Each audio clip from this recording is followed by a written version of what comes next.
my Ray peeps? Yeah, I had to do that. Make a little drama for the video, do a little face reveal. It's my first time on camera on YouTube or streaming or anything like that. So I figured I'd add a little flair. Uh, Anyways, what I'm going to do for you guys today is show you how to build a Occult Brawler. Anytime that I go to build a hero, the first thing I do is look at their kit. I want to know what their utility is and how useful they are and where I can use and what areas I can use them in. So as far as a Occult Brawler goes, his A1 is attack one enemy with a 50% chance it can be booked up to 60% chance of placing a 5% poison debuff for 2 turns. It's a pretty good A1, and that's what makes him so viable in Clan Boss. His A2, it's a little extra. It's an attack one enemy, but it has additional abilities based on how many debuffs he has on it. If he has 1 or more debuffs, this attack ignores 30% of target's defense. If he has 2 or more debuffs, enemies killed by this skill cannot be revived, and that makes him useful in Ice Golem. If he's under 3 or more debuffs, this attack is always critical and adds a little punch to his attack. If he's under 4 or more debuffs, this attack heals the champion by 30% of the damage inflicted, like a little built-in lifesteal. If he's under 5 or more debuffs, he grants an extra turn, which, you know, as you can imagine, makes him a lot more useful. And after all that's said and done, it removes all debuffs on this champion after the attack, regardless of who places him there. And I say that because his A3 is a passive that places a 2.5% poison debuff on himself for 4 turns, but also has a 70% chance of placing a 5% debuff on a random enemy for 4 turns. That makes him very strong poisoner. So after looking at his kit, he's very strong in the poison, and that means he's going to be very good in the Clan Boss. Along with his A2, it means he also has some utility in other areas, but we'll get into that. So now that we have his kit and we know what areas we're going to use him in, we're going to do a Clan Boss focus build. Now, when we're looking at for the Clan Boss, especially for a poisoner, there's a few stats that we want to focus on. Of course, accuracy to make sure that he lands those poisons, but also speed so that way he can either outspeed or speed tune for counterattack to match the Clan Boss. Other than that, we pretty much just want some sustain, HP, and defense. Looking at his base stats, he has a fairly good base HP compared to his defense, and I don't even have him all the way ascended yet. So when we're going to be looking for main stats for some of his gear pieces, we're going to go with HP percent. Now, as far as early game goes, as you can see here, I have some retaliation gear and some accuracy gear on him. I did find that it procced often enough for the retaliation gear to be good, especially for like easy to hard Clan Boss levels. But now we have his tier 6 mastery, War Master, so we're going to throw him in some lifesteal and either accuracy or speed depending on stat needs, so that way he gets heals off those War Master procs. Alright, let's go ahead and get into it. I'm going to go ahead and start with his lifesteal. I already have some pieces here built for him. Here's one piece. It's a 5-star weapon. It has speed and accuracy. That's going to be strong for him, so we're going to go ahead and throw that on there. What else we have? I believe we have some good strong gloves for him. They're HP main stat. Like I said, we want to focus on HP. And it has some very good accuracy on it, so we're going to go ahead and throw them on there as well. Now, I don't believe that I have a good HP. That's decent, but we want to make sure that we get his accuracy and speed up. So I got an accuracy chest piece here with some speed substats. That should definitely help us along the way to meet Nightmare stat requirements. So we're going to go ahead and throw that on him as well. And I think the last lifesteal piece that we got is a shield. It's a 4-star shield. It's got some HP, but the main thing is the speed. We'll make sure we keep his speed up because I don't have counterattack, so we just kind of want to ramp his speed up as much as possible. And it would be nice if we had some accuracy on here, but we don't. So after we got that done, we seem to still be kind of low on accuracy, so we're going to go ahead and go for an accuracy. We're going to go check out to see what I have in accuracy for helms and boots. So let's go ahead and see if we got any decent boots. We got some okay boots. Let's see what his helms look like. Ooh, that's got some very strong speed on it. see if we can't find any. Ooh, there's some good accuracy. Doesn't look like we'll have any accuracy and speed. Ah, there we go. Accuracy and speed. So this is probably going to be the piece we want to go with for now.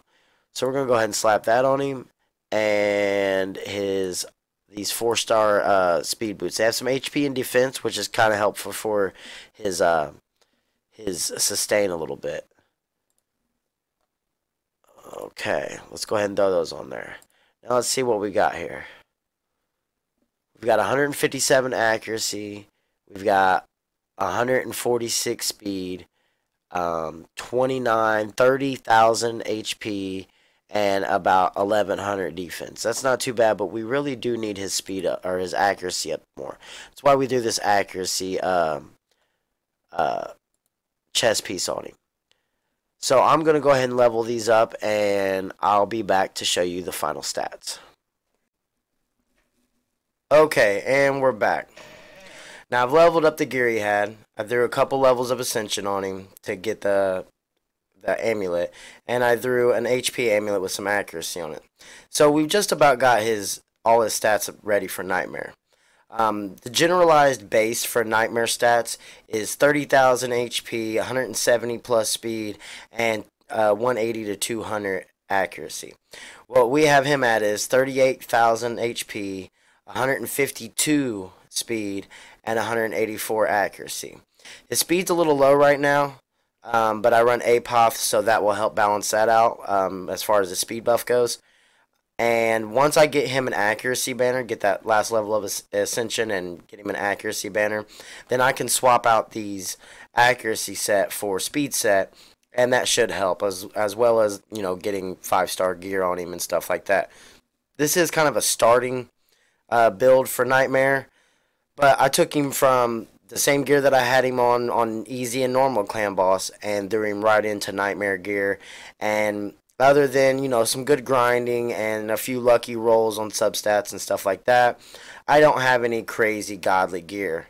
Now let's do a final check here. I do believe that I have everything I need, but there is always a possibility. Oh, okay, so I do have a nice weapon that I can throw on him, but we'll lose accuracy, so I'm not exactly sure if that's a good trade. It could be a benefit with that little bit of speed, but other than that, I don't necessarily see it being much of a large increase. So we will probably just stick with what we have here. So now that we got him all set, let's take him into battle and see how well he does. I believe I have a clan boss key or two. I've been kind of saving them for this. Yeah, I got a couple. The rest of my team's not Nightmare ready, so we're going to throw him up against Brutal. Alright, so also, I have Drex here, and his aura is 70 accuracy to all the allies, so that really helps in gearing, especially since I don't have banners as of right now. But let's go ahead and go see how well he does. Now, OB, Occult Brawler, he does like to use his A2 in battle. So, and that's not very effective against the clan boss unless you really need like the 4th debuff heal or something like that off of his A2. So really you do kind of want to manual him, but I'm going to auto him just for kind of a little more consistency and to kind of speed up the run a little bit. So I'm going to let this play through, and we're going to see how well he does at the end.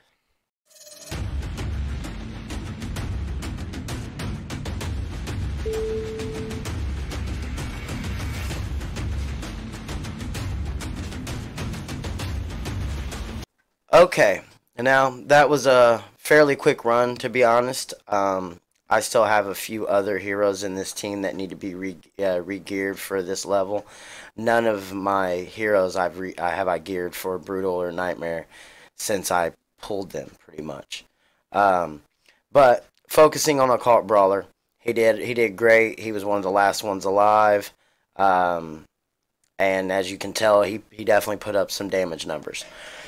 There's always room for improvement. You know, he's got some 4-star gear and stuff like that, but all in all, he does his job. He does it well. I mean, 5.7 mil ain't nothing to sneeze at. And once we get the team all the way together, he'll be able to live longer and do considerable more damage. Now, I don't want to leave without, kind of letting you see his masteries and how I built him on that. So let's go ahead and move on over to that. So these are the masteries that I picked for him. The main ones to really focus on, is the lower tiered ones. Your tier 6 is War Master, of course. He does great and, massive amount of damage to Clan Boss. And since he is a poisoner, Master Hexer to help increase the number of buffs, or the number of turns that his debuffs last. And as you can tell, it does affect his passive as well. That it'll proc for 5 turns. And Sniper, because his A1 doesn't exactly have like the best proc chance, so anything to kind of help that proc, when he hits. Other than that, the main ones that I focused on is Arcane Celerity, because right now I don't have a counterattack hero, and I'm running a speed team, kind of a speed dot team. So the Arcane Celerity helps anytime that his debuffs wear off. It has a chance of increasing his turn meter, and so he can get more turns in. And also Grim Resolve and Soul Drinker. On my DPSs, if I don't have a better option, on that tier level and the other tree, I like to go with these two to help them sustain more. It lets them get better heals, do more damage, and get better heals off of it whenever you're in the middle to late of the battle. Other than that, it's pretty much those two. Charged Focus is really good for him because, especially if you manual it, you won't ever use his A2, and it never goes on cooldown, so he automatically has that 20 accuracy. Makes it, it really only applies when you manual it, so that kind of sucks, but it definitely, it's pretty much an automatic 20 accuracy. So this is how I got him built. Kind of a basic poisoner package here. I did add a few things in for like faction wars and off affinity dungeons, stuff like that. But as far as the clan boss focused build, which is what he's best at, this is I like this build right here. So if you have any questions or any ideas as far as how you can build him to kind of change his strategy a little bit, please leave them down in the comments. I will be putting out more of these build guides, so if you do like it, hit that like button for me. It definitely, helps my progress and lets me know what, content you guys like and what's very helpful. And I believe that's about it. Until next time, happy grinding, and may the shards break in your favor.